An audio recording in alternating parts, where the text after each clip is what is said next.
প্রার্থী অসন্তোষ শুধু কংগ্রেসের ক্ষেত্রেই নয়, বিজেপি এমনকি তৃণমূল কংগ্রেসের ক্ষেত্রেও দেখা গিয়েছে। জেলায় জেলায় মমতা বন্দ্যোপাধ্যায় নারায়ণগড়ের সভা থেকে আজকে কড়া বার্তা দিয়েছেন। টিকিট পাননি বলেই বিরোধিতা করতে হবে এমনটা কিন্তু ঠিক নয়। অনেকেই আগের বারে যারা ছিলেন তারা টিকিট পাননি, নতুনদেরও সুযোগ দিতে হয়। কড়া বার্তা দিয়ে কি বললেন মুখ্যমন্ত্রী দেখুন।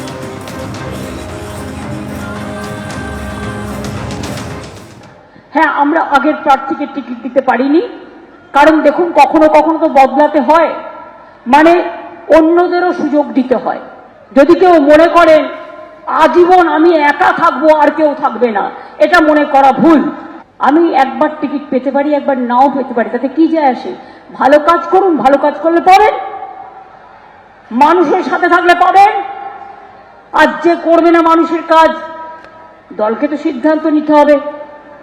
আমি তো কোনো অসম্মান কাউকে করছি না, কিন্তু সম্মানের সাথে বলছি ঐক্যবদ্ধভাবে কাজ করুন। টিকিট পাননি বলে এটা নয় যে আপনাকে বিরোধিতা করতে হবে। মনে রাখবেন, মানুষ কিন্তু সব ক্ষমা করে না। কাউসারকে আমি ছোটবেলা থেকে দেখছি, কোনোদিন তোমার টিকিট চাইনি, কিন্তু নারায়ণগড় ও একটা পিলার, ও একটা অ্যাসেট, এবং ও কাজ করে। এই তো দীনেন্দ্রা এখানে বসে আছে, চিরকাল আমার সাথে কাজ করেছে। একটা পার্টিতে একটা সিট তো একজনকেই দেওয়া যায়, একটা সিট তো সবাইকে দেওয়া যায়। বিধানসভা ভোটের আগে দমদমে ব্রাত্য বসুর ভাইরাল ভিডিও। কর্মীরা এখানে ছত্রভঙ্গ হয়ে আছেন, কর্মীরা বিচ্ছিন্ন হয়ে আছেন, দল অনেকগুলো গোষ্ঠীতে পরিণত হয়েছে। আমি আমার ভোটে গোষ্ঠীবাজি মানব না, ভোটের শেষে প্রতিটা বুথে কি রেজাল্ট হয়েছে দেখে দলনেত্রীকে চিঠি লিখব, চিঠি লিখে জানাবো 2027-এ এখান থেকে কাকে পুরো প্রতিনিধি করা যেতে পারে। দমদমের কর্মী সভায় দাঁড়িয়ে ব্রাত্য বসুর বক্তব্য ভাইরাল।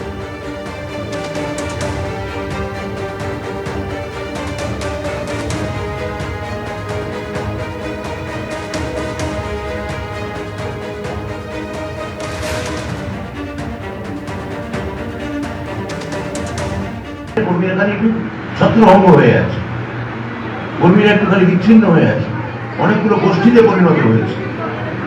আমি বলছি আমার ভোটে আমি কোনো গোষ্ঠীবাজি মানব না, আমি কোনো লবিবাজি মানব না।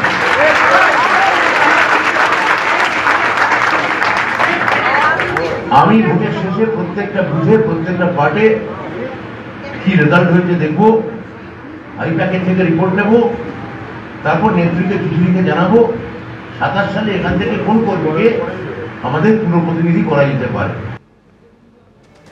কাউন্সিলর বিহীন দক্ষিণ দমদমে 3 নম্বর ওয়ার্ডে দলীয় কর্মী সভা ছিল। কর্মীদের একজোট করতে কি বলেছি তার ব্যাখ্যা দেব না, সভায় তার ভাইরাল বক্তব্য নিয়ে প্রতিক্রিয়া ব্রাত্য বসু।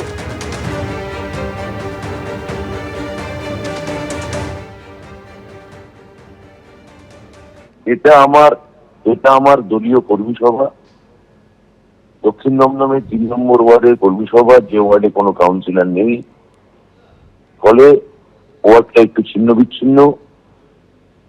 ওই ওয়ার্ডে আমি তার কর্মী সভা করেছি, কর্মীদের একত্রিত করার জন্য কথা বলেছি। ঘরের মধ্যে কর্মী সভায় কি বলেছি, কেন বলেছি, তার আর অত বেশি ব্যাখ্যা আমি দিতে পারবো না। এটা ভালো মনে হয়েছে বলেছি। এবিপি আনন্দ, এগিয়ে থাকে, এগিয়ে রাখে।